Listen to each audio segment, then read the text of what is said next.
காலை வேளையிலும் கேட்ட ஆண்டவருடைய வார்த்தைக்காக ஆண்டவருக்கு நான் நன்றி செலுத்துகிறேன்.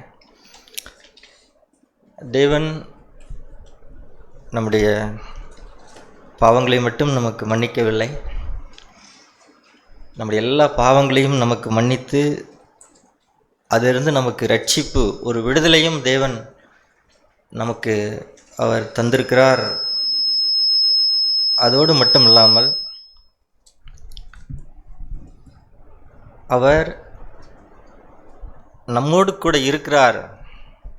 இம்மானுவேலராய் நம்மோடு கூட ஆண்டவர் இருக்கிறார் அப்படின்னு கேட்ட இந்த காரியங்கள் எல்லாமே நம்முடைய வாழ்க்கையில் நம்மில் அநேகருடைய ஒரு அனுபவமாக அது இருக்கும். உண்மையிலே நாம் பாக்கியவான்கள் தான்.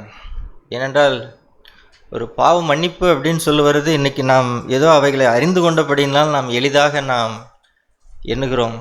ஆனால் அதற்கு செலுத்தப்பட்ட அந்த விலைக்கரையம், அதை மீட்பதற்காக செலுத்தப்பட்ட விலைக்கரையத்தை நாம் பார்த்தோம் என்று சொன்னால் அதனுடைய மேன்மை நமக்கு தெரியும். எனவே நமக்கு செய்த இந்த நல்ல ஆண்டவருக்கு நான் இந்த காலை வேளையிலையும் துதி உண்டாகட்டும். நம்முடைய நம்பிக்கை என்ன அப்படின்னு சொன்னால் 1 கொரிந்தியர் 1ஆம் அதிகாரம் 8-9 வசனங்களிலே இப்படி நாம் வாசிக்கிறோம். நம்முடைய கர்த்தராகிய இயேசு கிறிஸ்துவின் நாளிலே நீங்கள் குற்றம் சாட்டப்படாதவர்களாய் இருக்கும்படி முடிவு வரியந்தம் அவர் உங்களை ஸ்திரப்படுத்துவார். தம்முடைய குமாரனும் நம்முடைய கர்த்தருமாய் இருக்கிற இயேசு கிறிஸ்துவுடனே ஐக்கியமாக இருப்பதற்கு உங்களை அழைத்த தேவன் உண்மையுள்ளவர் அப்படின்னு வாசிக்கிறோம். கிறிஸ்துவ வாழ்க்கை ஏதோ நாம் நம்மை நம்பி வாழ்கிற வாழ்க்கை அல்ல. இது ஒரு நல்ல ஒரு வாக்குத்தத்தமான ஒரு வசனம். இந்த 8ஆம் வசனம் எப்படி பாவங்களை நீக்கி நம்ம ரட்சிப்பார் அப்படின்னு சொல்லப்பட்டிருக்கிறதோ அதே போலவே இந்த 8ஆம் வசனமும் நம்முடைய அந்த வசனத்தை நன்றாக நாம் படித்தோம் என்று சொன்னால் அதில் இருக்கக்கூடிய அந்த நம்பிக்கையை நாம் பார்க்க முடியும். அல்லது ஆண்டவர் நமக்கு என்ன செய்கிறார், எப்படிப்பட்டவராக இருக்கிறார் அப்படிங்கிறதை நாம் பார்க்க முடியும். நம்முடைய கர்த்தராகிய இயேசு கிறிஸ்துவின் நாளிலே நீங்கள் குற்றம் சாட்டப்படாதவர்களாக இருக்கும்படி முடிவு வரியந்தும் அவர் உங்களை ஸ்திரப்படுத்துவார். கர்த்தராகிய இயேசு கிறிஸ்துவின் நாளிலே அப்படின்னு சொல்லும் பொழுது அவர் எதை சொல்லுகிறார்? பவுல் அந்த நாம் நியாயத்தீர்ப்பின் நாளைத்தான் அவர் சொல்கிறார். தேவனுக்கு முன்பாக நிற்கிற அந்த நியாயத்தீர்ப்பின் நாளிலே நாம் குற்றம் சாட்டப்படாதவர்களாக இருக்கும்படி, ஒரு மொழிபெயர்ப்பிலே, அந்த லிவிங் மொழிபெயர்ப்பில் எப்படி போடப்பட்டிருக்கிறது, எல்லா பாவங்களிலிருந்தும் நம்மை அவர் நீக்கி எல்லா குற்றங்களிலிருந்தும், கரைகள், பிழைகள், திரைகள் எல்லாவற்றிலிருந்தும் நம்மை அவர் விடுவித்து நியாயத்தீர்ப்பு நாளிலே நாம் ஒரு குற்றமும் சாட்டப்படாதவர்களாக இருக்கும்படிக்கு நம்முடைய வாழ்க்கையின் முடிவு வரியந்தமும் அவர் உங்களை ஸ்திரப்படுத்துவார் அப்படின்னு சொன்னால் அவர் நம்மை பலப்படுத்துவார், பலமடைய செய்வார், நம்மளை ஸ்ட்ராங்காக ஆக்குவார். எப்படி ஸ்ட்ராங்காக ஆக்குவார்னு சொன்னால் ஒரு குற்றமும் அல்லது ஒரு பாவமும் இல்லாதவர்களாக இருக்கும்படிக்கு நாம் எபேசியரிலே வாசிக்கிறோம் இல்லையா, கரை திரை முதலானவைகள் ஒன்றும் இல்லாமல் ஒரு மகிமையுள்ள சபையாக தமக்கு முன் நிறுத்தி கொள்வதற்காக கிறிஸ்து என்ன செய்தார்? நமக்காக தம்மைத்தாமே அவர் ஒப்பு கொடுத்தார். இது ஏதோ ஒரு நாள் விஷயம் அல்ல, நம்முடைய வாழ்க்கையின் முடிவு வரியந்தும் அவர் உங்களை ஸ்திரப்படுத்துவார். யாருக்கு அப்படின்னு சொன்னால் 9ஆம் வசனம், தம்முடைய குமாரனும் நம்முடைய கர்த்தருமாகிய இயேசு கிறிஸ்துவோடு ஐக்கியமாக இருப்பதற்கு உங்களை அழைத்த தேவன் உண்மையுள்ளவர். அப்போது உண்மையுள்ளவர் அப்படின்னா எதற்கு உண்மையுள்ளவர் அப்படின்னு சொன்னால் இந்த காரியம்தான். கிறிஸ்துவின் நாள், நியாய தீர்ப்பின் நாளிலே நாம் கிறிஸ்துவுக்கு முன்பாக, நியாயாசனத்துக்கு முன்பாக நிற்கும் பொழுது நாம் குற்றம் சாட்டப்படாதவர்களாக இருக்கும்படிக்கு முடிவு வரியந்தும் நம்மை பலப்படுத்துவதற்கு அவர் உண்மையுள்ளவர். இந்த சுவிசேஷம் பாருங்கள் எவ்வளோ ஒரு நம்பிக்கையை நமக்கு கொடுக்கிறது. அப்படியானால் நாம் என்ன செய்ய வேண்டும்? இந்த ஆண்டவரை நாம் என்ன செய்ய வேண்டும் அப்படின்னு சொன்னால் அதுக்கு தான் கீழே வசனம் என்ன எழுதியிருக்கிறது? தேவன் ஏன் நம்மை அழைத்தார் அப்படின்னு சொன்னால் அழைப்பிலே பல இருக்கிறது. ஊழிய அழைப்புகள், வரங்களில் வித்தியாசங்கள், இப்படி அழைப்புகள் நமக்கு இருந்தாலும், அது நபருக்கு நபர் வித்தியாசமாக நமக்கு இருந்தாலும் கூட, நம் எல்லாருக்கும் இருக்கிற ஒரு பிரதானமான ஒரு அழைப்பு ஒன்று இருக்கிறது. அந்த அழைப்பு என்ன அப்படின்னு சொன்னால், எல்லாருக்கும் ஆண்டவரை ஏற்றுக்கொண்டு மறுபடியும் பிறந்த எல்லா மனுஷருக்கும் இருக்கக்கூடிய ஒரு பிரதானமான அழைப்பு என்ன அப்படின்னு சொன்னால், இந்த வசனம் தான். தம்முடைய குமாரனும் நம்முடைய கர்த்தருமாய் இயேசு கிறிஸ்துவுடனே ஐக்கியமாய் இருப்பதற்கு, அல்லது அவருடைய ஸ்நேகத்தில், அவருடைய அன்பில், அவருடைய உறவில், அதிலே அது அவரோடு கூட இருப்பதற்கு தேவன் உங்களை அழைத்தார். அப்படி அந்த அழைத்த தேவன் அவர் எப்படிப்பட்டவர்னா, அவர் உண்மையுள்ளவர். இது பாருங்கள், நம்முடைய வாழ்க்கையில் எவ்வளவு பெரிய ஒரு நம்பிக்கையும் நமக்கு ஒரு பொறுப்பையும் அது நமக்கு கொடுக்கிறது. ஆதி அப்போஸ்தலர்கள் எல்லாம் இதை பாருங்கள். ஆதி அப்போஸ்தலர் 1 யோவான், இதை அவர் எவ்வளவு சந்தோஷமாய் சொல்லுகிறார் பாருங்கள். 1 யோவான் 1ஆம் அதிகாரம் 3ஆம் வசனம். நீங்களும் எங்களோடு ஐக்கியமுள்ளவர்களாகும்படி நாங்கள் கண்டும் கேட்டும் இருக்கிறதை உங்களுக்கு அறிவிக்கிறோம். எங்களுடைய ஐக்கியம் பிதாவோடும் அவருடைய குமாரனாகிய இயேசு கிறிஸ்துவோடும் இருக்கிறது. சரிங்க, இதை ஏங்க எனக்கு சொல்கிறீங்க அல்லது ஏன் எழுதியிருக்கிறீங்கன்னு சொன்னால் என்ன சொல்கிறார்? உங்கள் சந்தோஷம் நிறைவாக இருக்கும்படி இவைகளை உங்களுக்கு எழுதுகிறோம். அப்போது சந்தோஷம் எதில் இருக்கிறது அப்படின்னு சொன்னால், ஏதோ இந்த உலகத்தின் காரியங்களை பெற்றுக்கொள்வதில் அல்ல ஒரு நிறைவான சந்தோஷம். இந்த பூமிக்குரிய வாழ்க்கைக்கு தேவையான எல்லாவற்றையும் தேவன் நமக்கு தருகிறார் அப்படிங்கிறதுல எந்த மாற்றமும் இல்லை, மாற்று கருத்தும் இல்லை. அது உண்மைதான். ஒரு வேளையை அவரவர்களை தேவன் எப்படி நடத்துகிறாரோ அந்த பாதைக்கு நம்மை ஒப்பு கொடுப்பது என்பது அது நமக்கு கிடைத்திருக்கிற ஒரு பாக்கியம். அதில் வித்தியாசங்கள் உண்டு, அதில் பல வித்தியாசங்கள் இருக்கிறது. தேவன் ஒருவரை ஒரு மாதிரியும் இன்னொரு மாதிரியும் தேவன் என்ன செய்கிறார்? நடத்துகிறார். எல்லாரையும் ஒன்று போல என்ன செய்கிறதில்லை, ஒருவர் போல தேவன் நடத்துகிறதில்லை. ஆனால் எல்லாருக்கும் இருக்கிற பாக்கியம் என்னென்ன, நாம் அழைக்கப்பட்ட நிலைமையிலே கிறிஸ்துவோடு கூட பிதாவோடும் குமாரனோடும் ஐக்கியம், அந்த உறவு அப்படிங்கிறது அது எல்லாருக்கும் என்னவா இருக்கிறதுன்னு சொன்னால் அது பொதுவானது, அது எல்லாருக்கும் உரியது.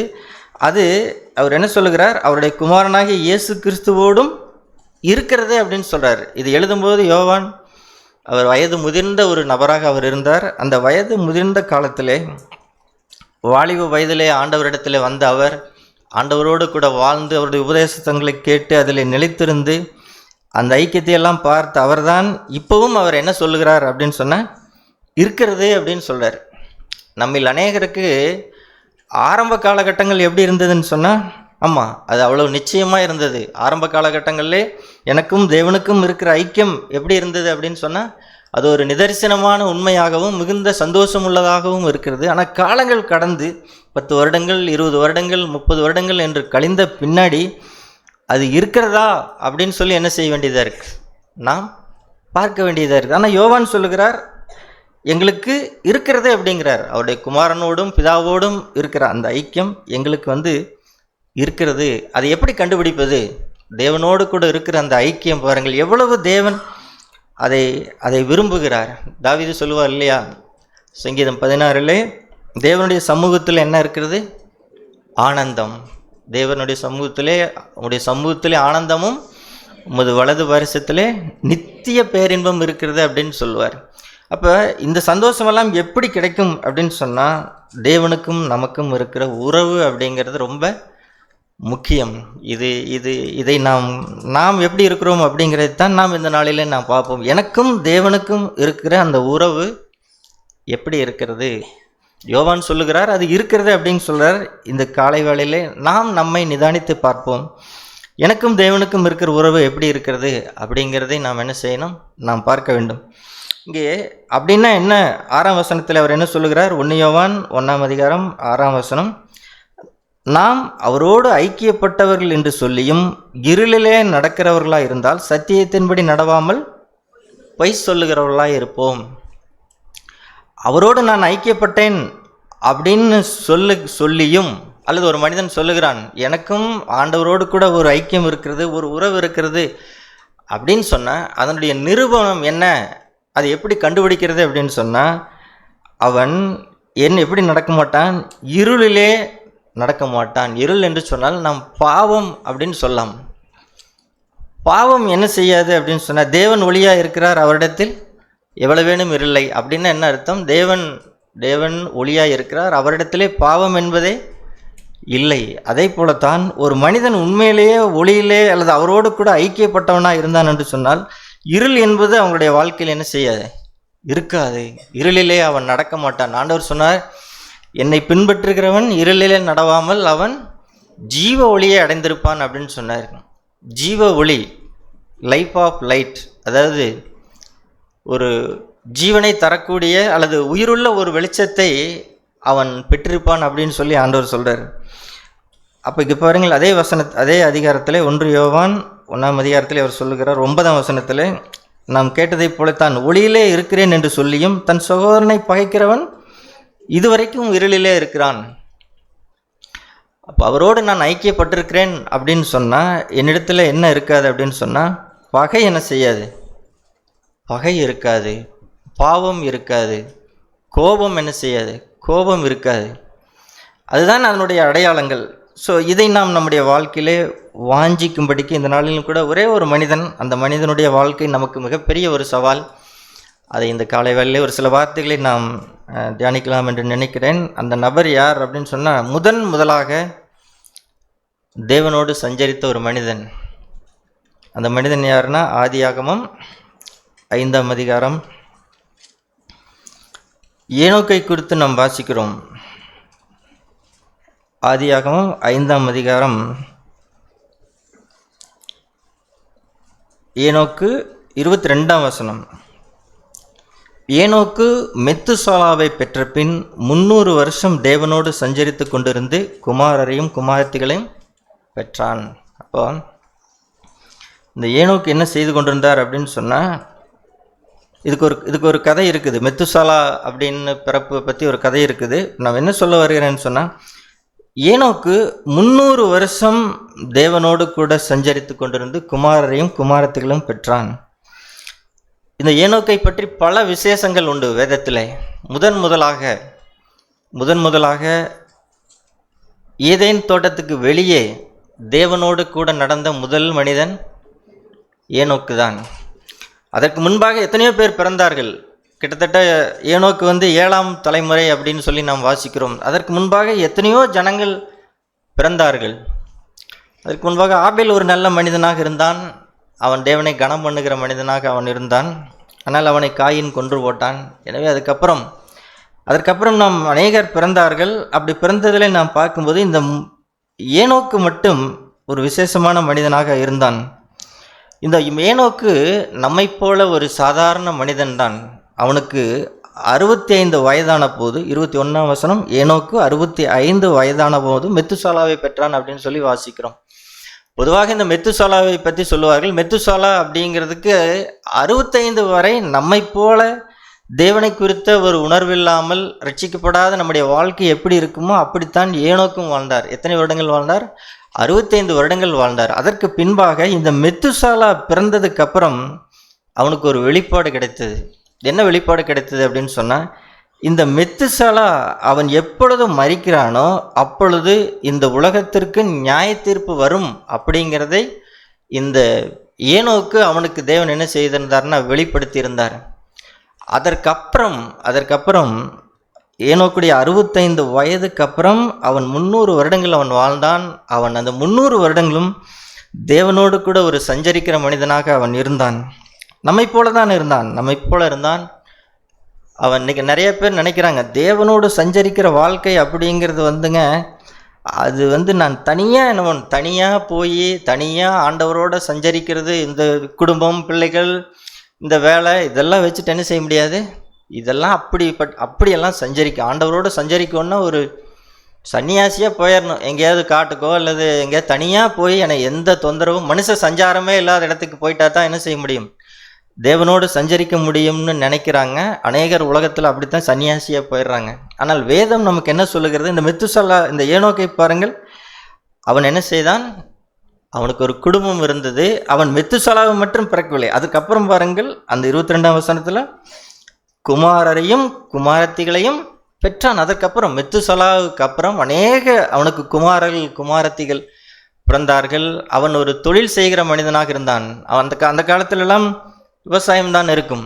அவன் ஒரு விவசாயம் நிலத்தை பயிரிடுகிறவனாக அவன் இருந்தான், இல்லைன்னா ஒரு ஆடு மேய்க்கிறவனாக அவன் இருந்திருப்பான். அதுதான் அந்த நாட்களில் தொழில். ஸோ நம்மை போல ஒரு வேலையை செய்து கொண்டு ஒரு குடும்பத்தை வைத்துக்கொண்டு பிள்ளைகளையும் பெற்றுக்கொண்டு ஒரு மனிதன் தேவனோடு கூட வாழ முடியுமா அப்படின்னு சொன்னால், அது பாருங்கள் எவ்வளவு பெரிய நமக்கு ஒரு நல்ல மாதிரியாக அவன் இருக்கிறான். இது எப்படி அவனுக்கு தெரிந்தது? ஏனென்று சொன்னால், இந்த ஏனோக்கு இருந்த காலகட்டத்திலே ஆதாமும் வாழ்ந்து கொண்டிருக்கிறார். ஏன்னா ஆதாம் வாழ்ந்த காலங்கள் கிட்டத்தட்ட 930 வருடம்.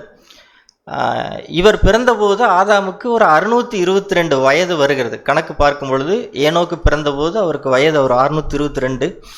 எனவே அவர் ஆதாம் இடத்துல அவர் கேட்டிருப்பார். ஆதாம் இடத்துல இப்படி ஏதேன் தோட்டத்திலே நீங்கள் இருந்தீர்களே, அந்த தேவனோடு கூட இருந்த அனுபவத்தை அவர் என்ன செய்திருப்பார்? அவர் கேட்டிருப்பார். அவர் சொல்லியிருந்திருப்பார், தேவன் பகலிலே குளிர்ச்சியான நேரத்தில் வருவார், எங்களோடு பேசுவார், அது எங்களுக்கு மிகுந்த மகிழ்ச்சியாக இருந்தது. ஆனால் காரியம் இப்படியாய் போனபடினாலே இனிமேல் அதற்கெல்லாம் என்ன இல்லை, வாய்ப்பில்லை. ஏதேன் தோட்டத்திலே அப்படி வாழ்வதற்கு சாத்தியம். ஆனால் இப்பொழுது தேவன் எங்களை என்ன செய்து விட்டார்? ஏதேன் தோட்டத்தை விட்டு எங்களை விரட்டி விட்டார். இப்போ அங்கே ஒரு சுடரொளி பட்டயத்தை வைத்து யாரும் உள்ளே போக முடியாதபடிக்கு தேவன் பண்ணிட்டார். எனவே இனிமேல் அந்த வாழ்க்கையெல்லாம் சாத்தியமில்லை அப்படின்னு ஆதாம் என்ன சொல்லியிருந்திருப்பார். ஏன் அப்படி சொல்லுகிறேன்னு சொன்னால், ஒருவேளை அவர் அப்படி நினைத்ததுனால அதுக்கப்புறம் ஆதாம் தேவனோடு வாழ்ந்தான்னெல்லாம் நாம் என்ன செய்யறதில்லை. ஏதோ தோட்டத்தில் இருக்கிற வரைக்கும் தேவன் அவர்களோடு கூட உலாவினார், வாசம் பண்ணினார், அவங்களோடு பேசினார், ஐக்கியப்பட்டார். ஆனால் ஏதேன் தோட்டத்தை விட்டு துரத்தப்பட்டதுக்கு பிற்பாடு ஆதாமோடு தேவனுக்கு எந்த ஒரு உறவும் இல்லாமல் போனது. ஆனால் அதை அவர் யார்கிட்ட கேட்டார்? ஆதாம் இடத்துல கேட்டிருப்பார். அப்படியானால் ஏனோக்கு ஒரு பெரிய வாஞ்சை அவனுடைய உள்ளத்திலே வந்தது. அப்போ இந்த தேவனோடு கூட நான் வாழ வேண்டும் அப்படிங்கிற ஒரு பெரிய ஆசை அவனுக்குள்ளாக வந்தது. அப்படித்தான் அவன் தேடினான், தேவனை தேடினான். அப்படியானால் இந்த ஏதேனுக்கு வெளியிலே பொதுவாய் நாம் சொல்லுகிறோம், இந்த உலகம் பாவம் பொல்லாங்கனுக்குள் கிடக்கிறது, என்னை சுற்றி பாவ மனிதர்கள் இருக்கிறார்கள், என்னுடைய சூழ்நிலைகள் இப்படி இருக்கிறது, என்னோடு கூட இருக்கிறவர்கள் இப்படி இருக்கிறார்கள் அப்படின்னு நிறைய குறைகளை நாம் சொல்லுகிறோம். ஆனால் நாம் சொல்லுகிற காரியங்களை எல்லாம் யார் பார்க்கவில்லை? ஏனோக்கு அவன் என்ன செய்யலை? ஏனோக்கு அவன் பார்க்கவில்லை. தன்னை சுற்றி இருக்கிற உலகம் அப்படி இருந்தாலும் அவனோ தேவனோடு கூட சஞ்சரிக்க வேண்டும் என்று விரும்பினான். தேவனை தேடினான். தேவன் தம்மை தேடுகிறவர்களுக்கு பலன் அளிக்கிறவர். தேவன் தேடினான். அந்த தேவன் யார்? ஏதேனிலே இருந்த அந்த தேவன் யார்? அவரோடு கூட ஐக்கியப்பட வேண்டும், அவருடைய உறவு எனக்கு வேண்டும் அப்படின்னு அவன் தேடினான். அப்படி தேடி 300 வருடங்கள் அவன் வாழ்ந்தான். அருமையான சகோதர சகோதரிகளே, நாம் எத்தனை வருடங்கள் வாழ்ந்தோம் என்பது முக்கியமே இல்லை. நீங்கள் யோசித்து பாருங்கள், அந்த காலகட்டத்தில் வாழ்ந்த ஏனோக்குடைய காலகட்டத்திலே சாதாரணமாக 800 வருடங்களுக்கு மேலாக வாழ்வார்கள். 800 வருஷம், 850 வருஷம், 900 வருஷம், 930 வருஷம், அந்த மெத்துசாலா 960 எவ்வளவோ, இந்த மாதிரி வருடங்கள் எல்லாம் வாழ்ந்த காலகட்டத்திலே இவன் எத்தனை ஆண்டுகள் தான் வாழ்ந்தான்? 365 ஆண்டுகள் தான் வாழ்ந்தான். 900 வருடம் வாழ்கிற மனிதர்கள் மத்தியிலே ஒரு மனிதன் ஒரு 365 ஆண்டுகள் தான் வாழ்ந்திருக்கிறான்னா அது நமக்கு எதை கற்றுக் கொடுக்கிறது? நாம் எத்தனை வருடங்கள் இந்த பூமியிலே வாழ்ந்திருக்கிறோம் என்பது முக்கியமில்லை, அதை தேவன் பார்த்து கொள்வார். ஆனால் தேவனும் அதை நம்முடைய வாழ்க்கை எப்படி இருக்கிறது அப்படிங்கிறதைத்தான் நாம் என்ன செய்யணும். தேவனோடு கூட வாழ்கிற வாழ்க்கை எப்படி இருக்கிறது அப்படிங்கிறதைத்தான் நாம் பார்க்க வேண்டும். அப்படியானால் அவன் என்ன செய்தான்? இந்த மெத்துசாலா பிறந்தபோது அவனுக்கு ஒரு வெளிப்பாடு கிடைத்தது. இந்த பிள்ளை மரிக்கும்போது இந்த உலகத்தை தேவன் நியாயம் தீர்ப்பார் அப்படிங்கிறதை அறிந்திருந்தான். எனவே அதை பெற்றுக்கொண்ட அவன் என்ன செய்தான் அப்படின்னு சொன்னால், யூதாவின் புஸ்தகத்துக்கு வாருங்கள். யூதாவின் புத்தகம்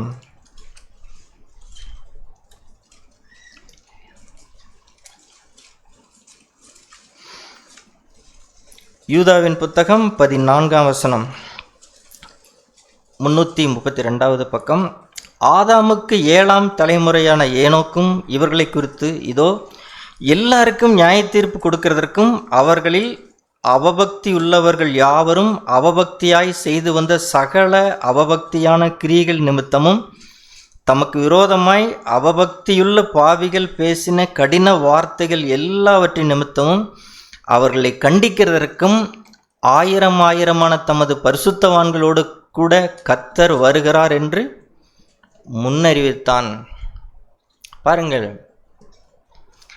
65 ஆண்டுகள் தேவனற்ற வாழ்க்கை வாழ்ந்த அவன் ஒரு வெளிப்பாடு பெற்றான். அதை அவன் பிடித்து கொண்டான். பிடித்து கொண்டு தான் மட்டுமல்ல அந்த காலகட்டத்திலேயே அங்கே என்ன வாசிக்கிறோம் பாருங்கள், அவபக்தி அவபக்தி அவபக்தி அப்படின்னு அந்த 2 வசனங்கள் எத்தனை தடவை வருது பாருங்கள். அவபக்தி உள்ளவர்கள், அவபக்தியான கிரியைகள், அவபக்தியான பேச்சுக்கள்.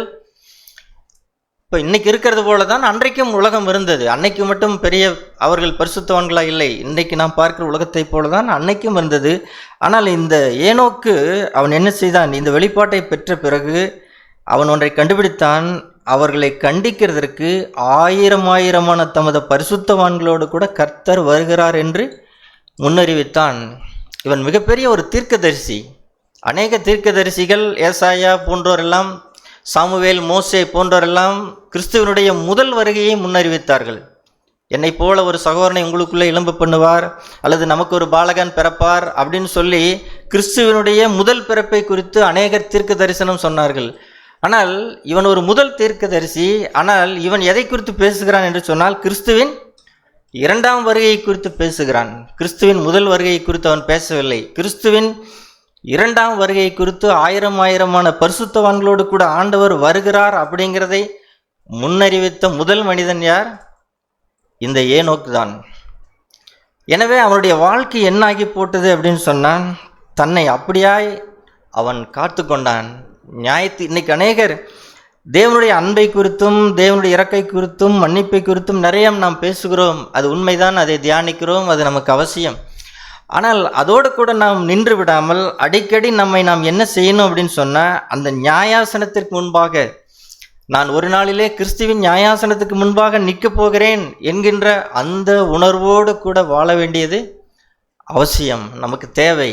இன்றைக்கு ஏன் பாவத்தை நாம் லேசாக எடுத்துக்கொள்கிறோம் அப்படின்னு சொன்னால், வேறு காரணங்கள் எல்லாம் ஒன்றும் இல்லை. ஏதோ இனிமேல் எதுவுமே நடக்காத மாதிரியும், நான் இன்னொரு 1000 வருஷம் வாழ்வேன் என்பது போலவும் நம்முடைய வாழ்க்கையை நாம் எடுத்துக்கொண்டு பாவத்தை என்ன செய்கிறோம்? லேசாக எடுத்துக்கொள்கிறோம். பாவத்தை சீரியஸாய் நாம், பாவம் எவ்வளவு கொடுமை அல்லது அதனுடைய சீரியஸை நாம் பார்க்க வேண்டும் என்று சொன்னால், பிரதர் சாக் 2 விஷயங்களை சொல்லுவார். ஒன்று என்ன அப்படின்னு சொன்னால், ஏதேன் தோட்டத்திலே அதை பார்க்க முடியும். பாவம் எவ்வளவு சீரியஸானது அப்படிங்கிறதை பார்க்க வேண்டும் என்று சொன்னால், ஒரு இடம் எங்கன்னா ஏதேன் தோட்டம். என்னங்க, ஒரு பழத்தை பொறித்து சாப்பிட்டுட்டான். அவன் என்ன கொலை பண்ணிட்டானா, ஏதாவது திருடிட்டானா, இல்லை ஏதாவது அந்த தூதனை போல கடவுளுக்கு விரோதமாக ஏதாவது அவன் பேசி ஏதாவது கலகம் பண்ணினானா? அப்படியெல்லாம் என்ன செய்யலை, அப்படியெல்லாம் எதுவுமே செய்யலை. ஆனால் அது வேண்டாம் என்று சொல்லியிருந்தார். அந்த பழத்தை பிரித்து ஏதோ பசிக்கு என்ன செய்து விட்டான்? சாப்பிட்டு விட்டான். இப்போது நம்முடைய பார்வையில் இது லேசானது. ஒரு பழத்தை பொறித்து சாப்பிட்டா இவ்வளவு கடுமையாக தேவன் நியாயம் தீர்க்கணுமா அப்படின்னு நாம் நினைக்கிறோம். இல்லை, தேவன் என்ன செய்தார்? நீங்கள் வெளியே போங்கன்னு அப்படின்னு தட்டி கொடுத்துட்டெல்லாம் இருக்குல்ல, அங்கே எழுதப்பட்டிருக்கிறது, அவன் துரத்தி விடப்பட்டான். நீ என்ன செய்யாத, நீ ஏதோ அந்த இடத்துல இருக்காத அப்படின்னு சொல்லி தேவன் அவனை துரத்தி விட்டார். அதை பார்க்கும்போது நமக்கு புரிகிறது அல்லவா, பாவத்தை தேவன் எப்படி பார்க்கிறார் அப்படின்னு. அதே போல தான் கல்வாரியிலே நாம் பார்க்கும் பொழுது தேவனுடைய அன்பு, தேவன் நமக்காக அடிபட்டது, தேவன் நமக்காக மரித்தார் அப்படிங்கிறது தான் சிலுவையில் அதிகமாக நாம் தியானிக்கிறோம்.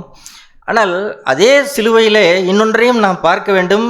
அங்கு அந்த பாவத்தின் கூடிய நியாய தீர்ப்பை தேவன் கிறிஸ்துவின் மேல் எவ்வளவு செலுத்தினார் அப்படிங்கிறதை நாம் பார்ப்போம் என்று சொன்னால், அந்த பாவத்தினுடைய சீரியஸ்னஸ் நமக்கு தெரியும். இந்த முழு உலகத்தின் பாவத்தையும் அவர் சுமத்தப்பட்ட பொழுது அங்கே அவர் கொடுத்த நியாய தீர்ப்பு என்ன? தேவனுக்கும் அவருக்கும் இருந்த உறவு என்ன ஆகி போயிட்டது? தொடர்பே இல்லை. ஒரு நரகத்தின் வேதனை. சதா தேவனோடு கூட ஐக்கியத்திலே அவர் இடைவிடாமல் பிதாவுக்கும் அவருக்கும் பிரியாமல் இருந்த அந்த ஐக்கியம் என்ன செய்யப்பட்டது அப்படின்னு சொன்னால், அந்த கல்வாரியிலே நம்முடைய பாவங்களுக்காக அதனுடைய நியாய தீர்ப்பு என்ன அப்படின்னு சொன்னால், அது எல்லாவற்றையும் அவர் மேல் சுமத்தப்பட்டது. அப்படி நாம் பார்த்து விட்டோம் என்று சொன்னால், பாவத்தை நாம் என்ன செய்ய மாட்டோம்? லேசாக நாம் எடுக்க மாட்டோம் பாவத்தை. எனவே தான் நாம் லேசாக எடுத்துக்கொள்கிறோம். என்னங்க ஒரு கோவப்பட்டுட்டேன், இப்போ அதனால் என்ன அப்படின்னு சொல்லி நாம் நினைக்கிறோம். இல்லை, நாம் வாசித்ததை போல அவரோடு ஐக்கியப்பட்டவன் என்று சொல்லியும் இருளிலே நடந்தால் அது என்னவா இருக்கும்? நான் பொய் சொல்லுகிறேன். அப்படியானால் எனக்கும் அவருக்கும் எந்த ஐக்கியமும் இல்லை. நான் நினைத்து கொண்டிருக்கிறேன் எனக்கும் அவருக்கும் நல்ல ஐக்கியம் இருக்குது அப்படின்னு நான் நினைத்து கொண்டிருக்கிறேன். ஆனால் அதனுடைய விளைவு இல்லையே, அதனுடைய பலன் என்ன செய்யணும்? அது வெளிப்பட வேண்டும். இப்போ நம்ம எல்லாரும் காலையில் எந்திரிச்சோடனே ஃபோனுக்கு வந்து சார்ஜ் போடுறோம். சார்ஜ் போட்டால் அதனுடைய ரிசல்ட் என்ன தெரியுது? ஒரு அரை மணி நேரமோ 1 மணி நேரமோ சார்ஜ் போடுறோம். அதனுடைய விளைவு என்ன? அந்த நாள் முழுவதும் அதை நாம் என்ன செய்கிறோம்? அதை பயன்படுத்துகிறோம். அதில் என்ன இருக்குது? அது சார்ஜ் இல்லாமல் இருந்தது, இப்போ சார்ஜ் போட்டிருக்குது. அப்போ அந்த நாள் முழுவதும் அது சார்ஜ் போடப்பட்டிருக்கிறதா இல்லையாங்கிறது எப்படி தெரியும்? அந்த நாள் முழுவதும் நாம் அதை பயன்படுத்துகிறோம். சில நேரங்களில் நம்ம எதாவது அவசரத்தில் மறந்துட்டு என்ன பண்ணுவோம்னு சொன்னால், ஃபோன்லேயும் குத்திருப்போம், சுவிட்ச்லேயும் சொருகி வச்சுருப்போம், ஆனால் சுவிட்சை போட்டிருக்க மாட்டோம். கொஞ்ச நேரம் கழிச்சு பார்ப்போம், அடடா அது என்ன ஃபோன் சார்ஜ் ஆகலையே, என்னென்னு பார்த்தா என்ன இருக்கும்? ஃபோனில் என்ன பண்ணியிருப்போம்? பின்னை குத்திருப்போம், ப்ளக்லேயும் இருக்கும், ஆனால் என்ன நடந்திருக்கு? சுவிட்சு போட்டிருக்க மாட்டோம். இதுதான் அநேகருடைய நிலை.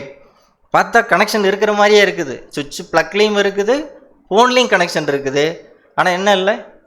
சார்ஜ் இல்லை. இதுதான் நம்ம அநேகருடைய நிலை. அது எப்படி தெரியுதுன்னு சொன்னால், ஆன் பண்ணால் ஆன் ஆக மாட்டேங்குது, ஃபோன் ஆன் பண்ணால் ஆன் ஆக மாட்டேங்குது. இதுதான் நம்முடைய நிலை. இல்லை, ஆண்டவரே அந்த ஐக்கியத்துடைய வெளிப்பாடாக நமக்கு அது வேண்டும். இப்படி யோசித்து பாருங்கள். பாவத்தை ஏதோ ரொம்ப யோசிக்கிற மாதிரி நாம் நினைக்கலாம். அந்த மத்தேயு எழுதின சுவிசேஷம், இப்போ கோபத்தை குறித்து நாம் கேட்டோம். இந்த 2 காரியங்களுமே மிக முக்கியமான விஷயங்கள். நாம் கேட்ட 2 காரியங்களுமே, ஒன்று கோபம், இன்னொன்று இச்சை. இந்த 2 விஷயங்களுமே நேரடியாக நம்ம நரகத்துக்கு கொண்டு செல்லக்கூடிய பாவங்கள். ஒருவேளை நம்ம ஞானஸ்தானம் எடுத்திருக்கலாம், நாம் மறுபடியும் பிறந்திருக்கலாம்.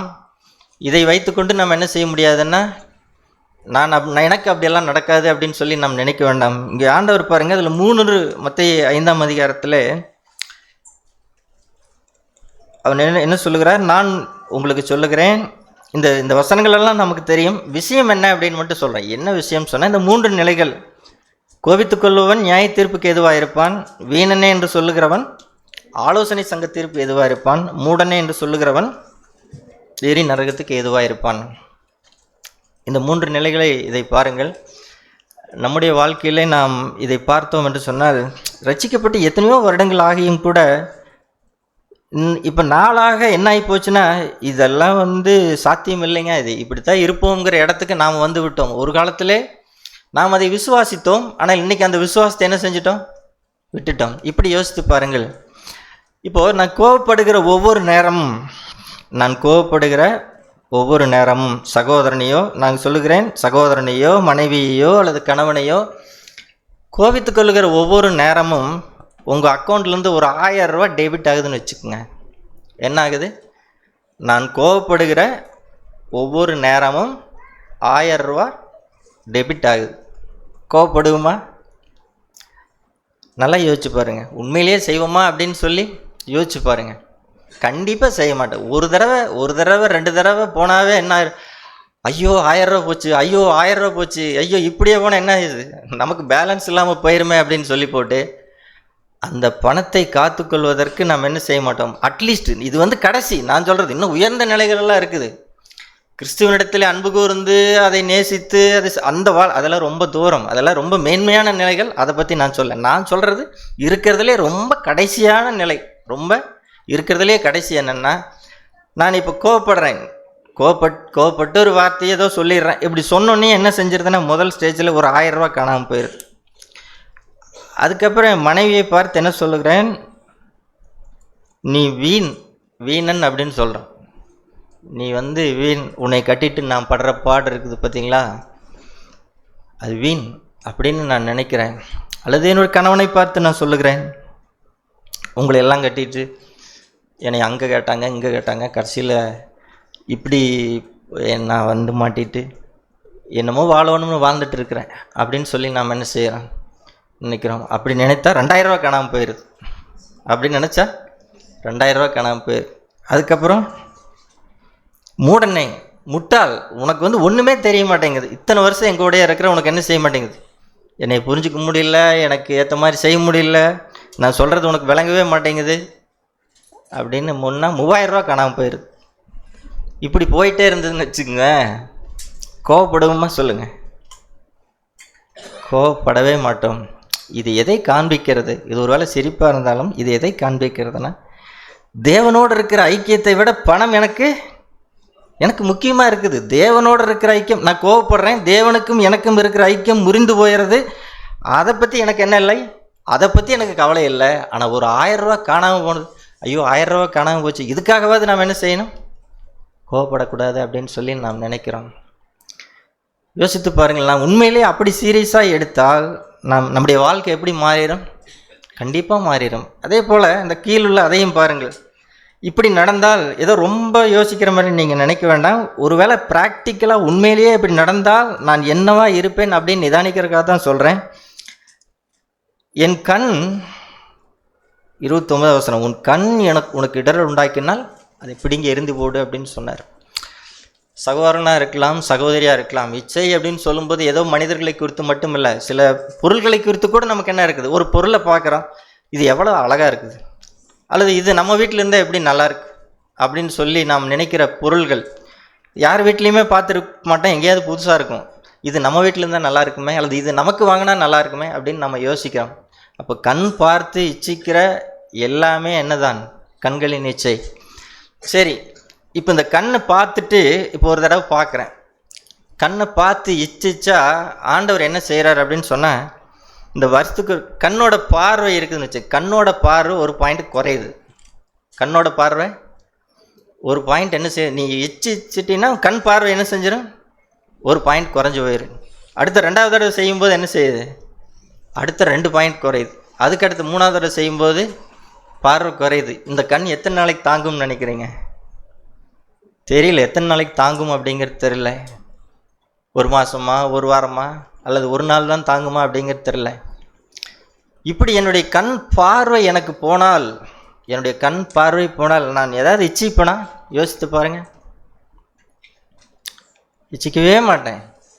துளி கண் இப்படி, அதை தூரத்தில் வர்றவங்க யாரும் தெரியலையே அப்படின்னு கொஞ்சம் மங்கும் போதே என்ன தெரிஞ்சிடும், உஷாராயிரும், ஐயோ இனி இதுக்கு மேலே போனால் மற்றவங்க கண்டுபிடிச்சிருவாங்க, ஓ இவருக்கு கண்ணு தெரியல போல அப்படிங்கன்னு மற்றவங்களுக்கு தெரிஞ்சணுமேனு தான் நம்ம யோசிக்கிறோமே தவிர, தேவனுக்கும் நமக்கும் இருக்கிற ஐக்கியம் எப்படி இருக்குதுன்னு நம்ம என்ன செய்கிறதில்ல, பார்க்குறதில்ல. பாவத்தை அப்படித்தான் நாம் சீரியஸாக நாம் பார்க்க வேண்டும். நான் இச்சிக்கிற ஒவ்வொரு நேரமும் என்னுடைய கண் பார்வை குறைந்து கொண்டே இருந்தால் அந்த பாவத்தை நான் எப்படி எடுப்பேன்? அந்த மாதிரி தான் நாம் நல்லா இருக்கும்போதும் என்ன செய்யணும், நம்முடைய கண் பார்வை நல்லா இருக்கும் பொழுதும் நாம் அப்படி செய்தால் நம்முடைய ஆவிக்குரிய பார்வை எப்படி இருக்கும், தெளிவாக இருக்கும். தேவனோடு கூட இருக்கிற ஐக்கியம் நமக்கு என்ன செய்யும், இருந்து கொண்டே இருக்கும். தேவனோடு கூட இருக்கிற ஐக்கியம் நமக்கு வேண்டும். பாவத்தை இப்படித்தான் நாம் என்ன செய்ய வேண்டும், இப்படித்தான் நாம் பார்க்க வேண்டும். ஏனோக்கு அப்படி தேவனோடு கூட வாழ்ந்தான். அவன் வாழ்ந்த நாட்களிலே அந்த ஜனங்கள் அவபக்தி உள்ளவர்களாக இருந்தார்கள். அவர்களை கிண்டல் பண்ணியிருப்பாங்க கண்டிப்பாக. என்னங்க 65 வருஷம் நம்மளோட தான் இருந்தான், இப்போ திடீர்னு என்னமோ இந்த பையன் பிறந்தோடனே இவன் ஆளே என்ன செஞ்சுட்டான், ஆளே மாறிட்டான். நம்மளை சொல்கிறாங்க இல்லையா, இன்னும் நல்லா தான் இருந்தார் நம்ம ஆள், இப்போ திடீர்னு என்னமோ சர்ச்சுக்கு போகிறாராமா, பைபிள் படிக்கிறாராமா, ஆளே மாறிட்டார், சினிமாவுக்கும் வர மாட்டேங்கிறாரு, பாட்டு கேட்க மாட்டேங்கிறாரு, எதுக்குமே வர மாட்டேங்கிறாரு, என்னது அப்படின்னு என்னமோ ஆகிப்போச்சு அப்படின்னு சொல்லி நம்ம சொல்கிறாங்க இல்லையா, சொந்தக்காரங்க சொல்லத்தான் செய்கிறார்கள். ஏனோக்கே அப்படி சொல்லியிருப்பார்களா? நிச்சயமாக அவனை சொல்லியிருந்திருப்பார்கள், அவனை கேலி செய்திருந்திருப்பார்கள். ஆனால் அவன் அதையெல்லாம் என்ன செய்யலை, அவன் பொருட்படுத்தவில்லை. ஆனால் அவன் எதற்கு தன்னை ஆயத்தப்படுத்தி கொண்டிருந்தான்னு சொன்னான், ஒருவேளை அந்த மெத்துசோலாவுக்கு உடம்பு சரியில்லைன்னா ஆயிருந்தால் இந்த ஏனோக்கு என்ன யோசிச்சிருப்பார்? திடீர்னு காய்ச்சலோ ஒரு வியாதியோ ஏதோ ஒன்று வருதுன்னு வச்சுக்குவேன், இவருக்கு உடனே என்ன ஞாபகம் வந்திருக்கும், இவன் மரித்த உடனேயே என்ன செஞ்சிடும், இந்த உலகத்துக்கு நியாயத்தீர்ப்பு வந்துடும், இவன் மரிச்சிருவானோ, ஏதாவது வியாதி வந்தால் கூட என்ன வரும், இவன் மரிச்சிருவானோ, இவன் மரித்தால் அந்த உலகத்துக்கு நியாயத்தீர்ப்பு வந்துடுமே அப்படின்னு ஏனோக்கு அவர் அறிந்திருந்தபடினால்தான் அவர் என்ன செய்தார்னு சொன்னால், அவர் ஒரு தீர்மானம் பண்ணினார். அவர் நம்மை போல எல்லா வேலையும் செய்தார். அவர் தொழில் பண்ணார், விவசாயம் பண்ணார், குடும்பம் இருந்தது, பிள்ளைகளை பெற்றார். ஆனாலும் தேவனோடு கூட அவர் வாழ்ந்தார். இப்போ பாருங்கள், தேவனோடு வாழ்கிறது அப்படிங்கிறது ஏதோ தனியாக போய் உட்காந்துக்கிட்டு ஆண்டவரேன்ட்டு இருக்கிறதெல்லாம் வாழ்க்கை இல்லை. நம்முடைய ஆவியிலே தேவனோடு கூட இருக்கிற அந்த ஐக்கியம்தான் முக்கியம். அப்படி ஆண்டவரோடு கூட அவன் வாழ்ந்தான். அப்படி 300 ஆண்டுகள் தேவனோடு வாழ்ந்தான். அவன் வாழ்ந்த காலத்திலேயே எபிரேயர் 11ஆம் அதிகாரம்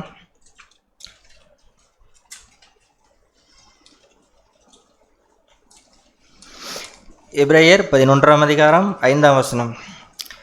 விசுவாசத்தினாலே ஏனோக்கு மரணத்தை காணாதபடிக்கு எடுத்துக்கொள்ளப்பட்டான். தேவன் அவனை எடுத்துக்கொண்டபடியினால் அவன் காணப்படாமல் போனான். அவன் தேவனுக்கு பிரியமானவன் என்று அவன் எடுத்துக்கொள்ளப்படுவதற்கு முன்னமே சாட்சி பெற்றான். பாருங்கள், ஏனோக்குள்ளே ஒரு ஆழமான விசுவாசம் இருந்தது. அந்த விசுவாசம்தான் அவனை இன்னைக்கு நிறைய பேர்த்துக்குள்ள அந்த மெய்யான விசுவாசம் இல்லை. என்ன விசுவாசம்? நான் நியாயம் தீர்க்கப்பட போகிறேன், நான் கிறிஸ்துவின் நியாயாசனத்துக்கு முன்பாக நான் நிற்பேன், என்னை குறித்து ஒரு நாள் நான் தேவனுக்கு கணக்கு கொடுக்க வேண்டும் அப்படிங்கிற எண்ணம் நமக்கு இருக்கும் என்று சொன்னால் நம்முடைய வாழ்க்கை எப்படி இருக்கும்? இப்போ நான் சொன்னதை போல, நான் இச்சிக்கிற ஒவ்வொரு நேரமும் என் கண் பார்வை குறைந்து கொண்டே போனால் என்னுடைய வாழ்க்கை ஒரே நாளில் மாறிடும். இத்தனை வருஷமாக சபையில் பல வருடங்கள் ரட்சிக்கப்பட்டு சபையில் இருந்துட்டு பிரதர் போராடிட்டு இருக்கிறேன் பிரதர் நம்ம சொல்கிறோமே, அதுக்கெல்லாம் ஒரே நாளில் முடிவு வந்துடும். இப்படி மட்டும் நடந்தால், பிசிக்கலாக இப்படி நடந்தால் இதற்கு முடிவு என்ன வந்துடும்? ஒரே நாளில் முடிவு வந்துடும். இத்தனை ஆண்டுகள் நாம் என்ன செஞ்சுட்டு இருக்க மாட்டோம்? போராடிட்டு இருக்க மாட்டோம்.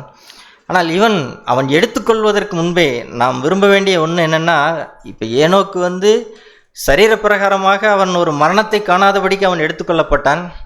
நமக்கு தேவன் எப்படி வச்சிருக்கிறான்னு சொன்னால், ஆவிக்குரிய மரணம் வராதபடிக்கு நாம் என்ன செய்யணும்? தேவனோடு கூட நாம் சஞ்சரிக்க வேண்டும். ஒவ்வொரு நாளும் நான் ஏன்னா பாவத்தின் சம்பளம் மரணம். ஒரு பாவம் எங்கே நடக்கிறதோ அங்கே என்ன வந்துவிடும்? மரணம் சம்பவித்து விடும். அப்போ ஆவிக்குரிய மரணம் வரக்கூடாது அப்படின்னு சொன்னால் பாவத்துக்கு நான் என்ன செய்யணும்? எதிர்த்து நிற்க வேண்டும். பாவத்தை வெறுக்க வேண்டும். இயேசு கிறிஸ்து அப்படி வாழ்ந்தார். அவர் நீதியை விரும்பினார், பாவத்தை வெறுத்தார். எனவே தேவன் என்ன செய்தார்னா அவரை ஆனந்த தைலத்தினால் அபிஷேகம் பண்ணினார். ஸோ நம்முடைய வாழ்க்கையிலும் கூட இதை நாம் வாஞ்சிப்போம். அவன் காணப்படாமல் போனான். ஆமாம், இது நாம் தியானிக்க வேண்டிய ஒரு நல்ல வார்த்தை. என்னென்னா, அவன் மனுஷருடைய கண்ணுக்கு அவன் என்ன செய்யலை? மனிதருடைய கண்களுக்கு அவன் தெரியவே இல்லை, காணப்படாமல் போனான். இது இன்னொரு விதமாக கூட சொல்லலாம். நம்முடைய உள்ளான மனுஷன் என்ன செய்யணும்? நம்முடைய சுயம் வலிமை கொண்ட நம்ம சுயம் என்ன செய்யப்பட வேண்டும் அப்படின்னு சொன்னால், அவன் காணப்படாமல் போகணும், அவன் இல்லாமல் போக வேண்டும். பவுல் அப்படி தான் சொன்னார். இனி நான் அல்ல கிறிஸ்துவே என்னில் பிழைத்திருக்கிறார் அப்படின்னு சொன்னார். இனி வாழ்வது நான் அல்ல. அப்போ ஏனோக்கு என்ன சொல்றார்? அவன் காணப்படாமல் போனான்.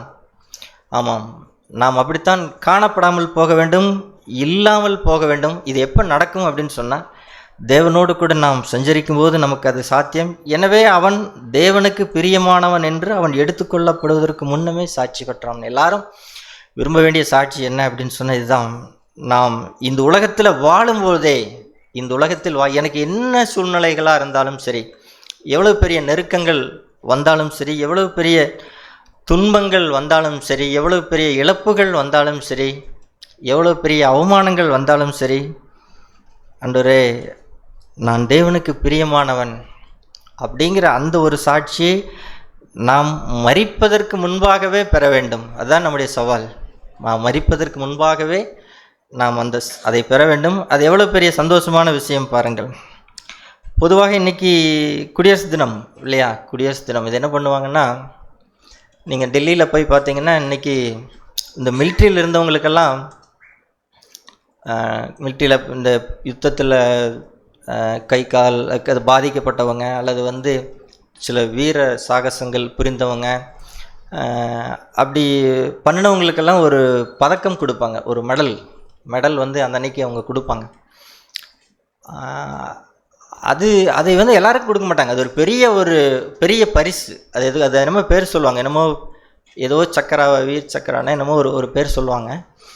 அதை கொடுப்பாங்க. அது பெரிய ஒரு கணம். அது எல்லா ஜனங்களுக்கு முன்பாக பெரிய பிரசிடெண்ட்டுக, ஜனாதிபதி, இந்த மாதிரி பெரிய ஆளுக தான் அந்த பதக்கத்தை அவங்களுக்கு கொடுப்பார்கள்.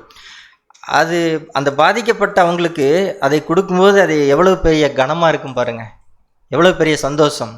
தேசத்துக்காக வாழ்ந்திருக்கிறாங்க, நாட்டுக்காக இழந்திருக்கிறாங்க அப்படின்னு சொல்லி ஒரு பெரிய ஒரு ஜனாதிபதியிடமிருந்து பரிசு வருவது எவ்வளோ மேன்மையோ, அதே போல் நாம் ஒரு நாளில் எங்கே நிற்க போகிறோம்? தேவனுக்கு முன்பாக ராஜாதி ராஜாவாய் கர்த்தாதி கர்த்தாவாய் இருக்கிற அவருக்கு முன்பாக நாம் நிற்க போகிறோம். அவர்கிட்ட இருந்து அந்த பரிசு வேணுமே. இன்றைக்கி ஏதோ மனுஷன் கொடுக்குற பரிசு நமக்கு என்ன இல்லை? மனிதர்கள், உலக மனிதர்களுக்கு அது பெரிய விஷயம். ஆனால் நமக்கு அது பெரிய விஷயம் இல்லை. நமக்கு எது பரிசுனா, நான் தேவனுக்கு முன்பாக நிற்கும்போது அந்த பரிசை நாம் பெற வேண்டும் அப்படிங்கிறதான். ஸோ நமக்கு நாம் இந்த வார்த்தைகளை நாம் எடுத்துக்கொள்வோம், நம்முடைய வாழ்க்கையில் இதை நாம் வாஞ்சிப்போம். என்னுடைய நோக்கமெல்லாம் அதுதான். சபையில் ஒரு 2 மணி நேரம் இருக்கிறோம், இது விஷயமே இல்லை. தயவுசெய்து இதை முக்கியப்படுத்த வேண்டாம். நாம் வீடுகளுக்கு போய் நம்முடைய தனிப்பட்ட வாழ்க்கையிலே, நாம் வேலை செய்கிற இடங்களிலே, பொது இடங்களிலே நாம் எப்படி வாழ்கிறோம், என்னுடைய சிந்தை வாழ்க்கை எப்படி இருக்கிறது, நான் தேவனுக்கு பிரியமானவன் தானா, அதை நான் வாஞ்சிக்கிறேனா, அல்லது அவரோடு கூட இருக்கிற அந்த ஐக்கியம் எப்படி இருக்கிறது, மெய்யாகவே நான் பாவத்தை வெறுக்கிறேனா, அவருக்கும் எனக்கும் இருக்கிற ஐக்கியம் உண்மைதானா, தேவன் அதை எவ்வளோ விரும்பார். தேவன் நம்ம எதற்காக அழைத்தார்? அவரோட ஐக்கியமாய் தொடர்ந்து இருக்கும்படிக்கு. ஏதோ ஒரு நாளில், ஏதோ ஒரு சூழ்நிலையில் இல்லை, ஆண்டவரே தொடர்ந்து இருக்கும்படிக்கு தேவன் நம்மை அழைத்தார். தேவன் இந்த வாழ்க்கை வேலை தேவன் நம் ஒவ்வொருவருக்கும் உதவி செய்வாராக. நாம் கேட்டதை போல் ஒரு நல்ல ஒரு வாக்குத்தத்தம். அவர் நம்ம என்ன செய்வார்? அவர் நம்மை ஸ்திரப்படுத்துவார், நம்மை அவர் பலப்படுத்துவார். அவர் நம்ம என்ன செய்வார்? அவர் நம்மை காத்துக்கொள்வார். அவர் உண்மையுள்ளவராக இருக்கிறது போல நாமும் உண்மையுள்ளவர்களாக இருந்தால் தேவன் அதை என்ன செய்வார்? நமக்கு செய்வார். ஆமென்.